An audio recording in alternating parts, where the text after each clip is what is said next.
flame. Fight is fun! Thieves or devils, I'll crush them all! Blade of moonlight.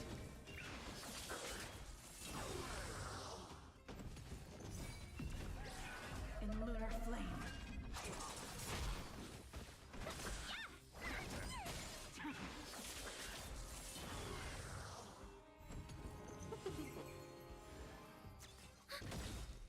Net markers activated. Time for a good old counterattack.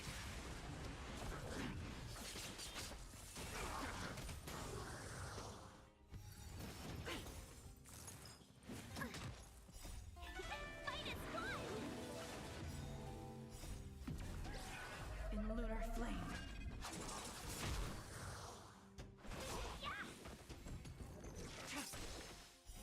Blade of moonlight.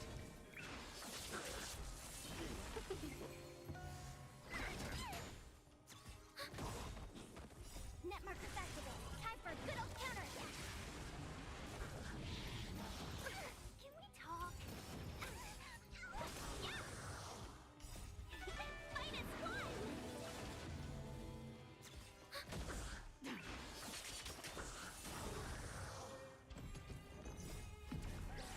In lunar flame. Thieves or devils, I'll crush them all! Net markers activated. Time for a good old counterattack.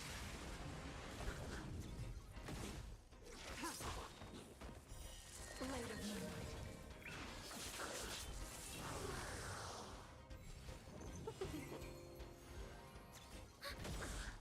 Net markers activated. Time for a good old counterattack.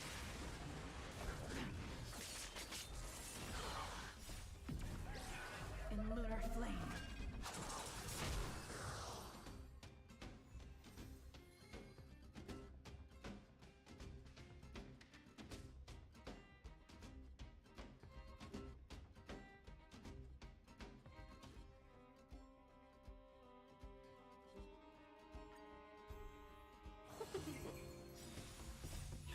Fight is fun!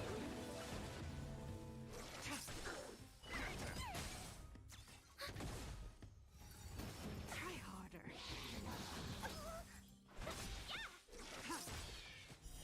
Blade of moonlight. In lunar flame. Net markers activated. Time for a good old counterattack.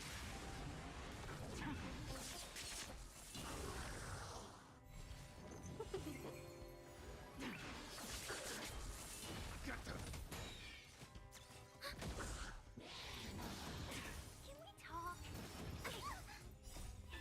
Fight is fun! In lunar flame.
Today, Samsung has one job, actually 2 jobs. First, they have to convince me that upgrading to the Fold 5 is gonna be worth the hassle of moving all of my apps and settings and logins and all of that crap over from my Fold 3 daily driver.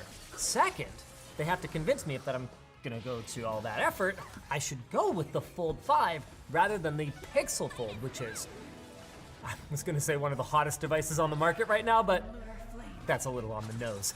So let's have a look. Wow, that is a lot heavier than I was expecting. Got my handy jerry rig everything knife, available on lttstore.com. Is this an actual hard hat? Am I about to get glitter bombed by dbrand? Whatever this is in a lot of pieces. Those appear to be glass shards?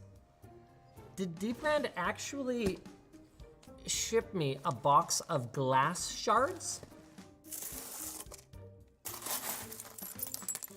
This is not the smart way to do this.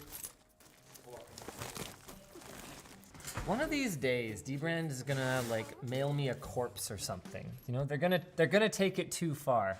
The Galaxy Z Fold 5 then. It's got everything the Z Fold 4 had, but more better. So all the latest goodies from Samsung, including the Snapdragon 8 Gen 2 for Galaxy processor, which means that essentially it's a little bit overclocked compared to a regular Snapdragon 8 Gen 2, up to 12 gigs of RAM, Android 13, up to 1 terabyte of storage. That is if you have $2,200 US burning a hole in your pocket. No included accessories to speak of. That's right, we not only don't get chargers, we don't get cables, we don't get, oh, we do get a cable. Oh, look at that. Ha, a USB-C charging cable that probably won't even do data transfer. Thanks, Samsung. And I should say thanks, Apple, for the industry trend that you started. It also won't do any data transfer if the phone's not on. Let's get this thing fired up, shall we? Speaking of which, charging is a strength of this device. It charges from 0 to 94% in an hour, according to our data from the lab. That is, what does that work out to? 17% more than the Pixel Fold in the same amount of time, which is pretty cool. And that's not the only thing about it that's better than the Pixel Fold. We measured gaming performance that was anywhere from 20% faster than the Pixel Fold to nearly double, which is flipping impressive. Oh, that would have been a great pun if only I was covering a completely different phone. Okay, it's a USB 2 data transfer cable, so good job, I guess. Before we get into any more performance stuff, I just want to take a closer look at this. Right out of the box, I can say it is significantly flatter than the Pixel Fold was, even similarly, right out of the box. Although, Samsung's hinges have not always had a perfect track record for me for staying flat. This is my Fold 3, and this is how flat it is now. You might actually be able to see this better in the top-down camera. Yeah, not that flat. You kind of can give it the old, you know, but even then, see?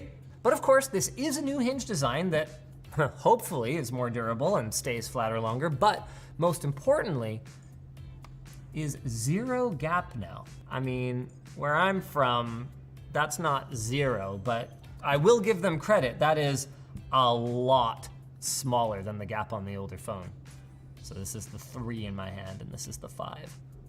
And that's gonna help with ergonomics when you're using the external screen. As someone who actually daily drives one of these things, I can tell you, you're gonna find yourself using the external screen a lot more than you probably think. That was one of the biggest issues with the first gen, aside from the super dim inner screen.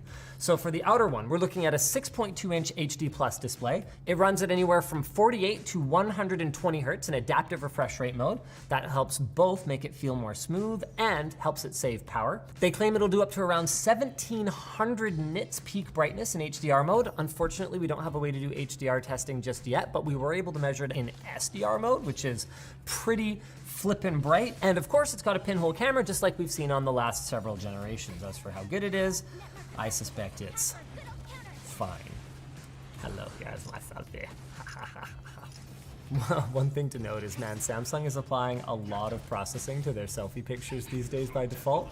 Yvonne took a couple of pictures of us at a wedding recently, just like, you know, taking selfies. She's like, wow, that's a really good picture. I'm like, yeah, because it applied makeup, it embiggened our eyes, it reduced all our wrinkles. So I turned all that stuff off because she had just reset it to default. And we took another picture and we're like, yeah, we're pushing 40 pretty quick. Anywho, let's flip open to the internal display. This one is 7.6 inches, 2176 by 1812, also 120 hertz, and also apparently capable of 1700 nits peak brightness. Now, one of the biggest differences between the Pixel Fold and the Galaxy Fold series is, of course, the aspect ratio of the internal display. The Pixel Fold is meant to be opened more like a wallet. You know, it opens up into landscape, whereas the Galaxy Fold goes from portrait to slightly less portrait. Personally, I've got to say, I kind of prefer this approach just because I find myself more often than not, if I am watching video content, kind of reading comments and scrolling down below, which is one of the main benefits of having a gigantic screen. And I also find this aspect ratio really great for remote desktop. Pretty much no matter what aspect ratio the monitor of the system you're remoting into is, this fits reasonably well. All right, she's bright. Can't confirm. Wow, those whites are eye-searing. One thing I can tell you hasn't improved over previous gens is the screen protector. It has the same, yeah, it's not quite glass kind of feel to it, but that doesn't mean that I would necessarily recommend removing yours. Mine started to peel at the hinge, and so I did eventually peel it up. It's not like the first gen where you can't do that. You can, and it does have a nicer glass feel to it, even though it's still not glass. But what eventually happened to mine is, if you look closely, my display is actually cracking. So here, let me just